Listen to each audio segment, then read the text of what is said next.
Minha namorada. Vem, caiu um papel. Ai, sabe? Só que ela não sabe ainda. Ela não tá sabendo que tá namorando. Eu agora podemos falar. Carlinha, tipo, o Bonitão está namorando? Tô ficando com gripe. Ficou gripe? A noite foi tão boa. Por que eu peguei gripe? Mas tá safadinho. Mas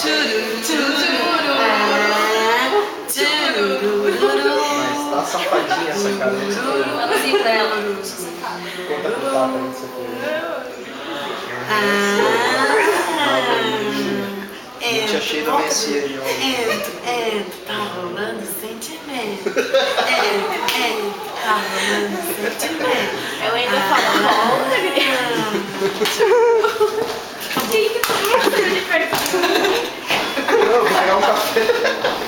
Ai, você falou que você tá doente. Tô triste agora. Carlinha, você que é mais afinada dos preços.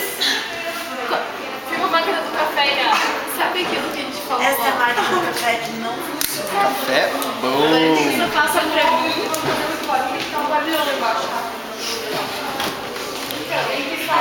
Não medito, hoje tá.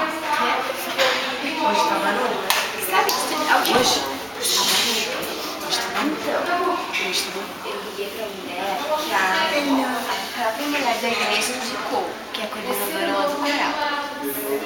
E daí, Yara,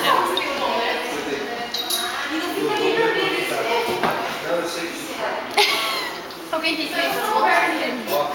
Não, gente, mas hoje. Renato, você gravou a massagem da minha mão? Quem? Você gravou antes subindo. Vê.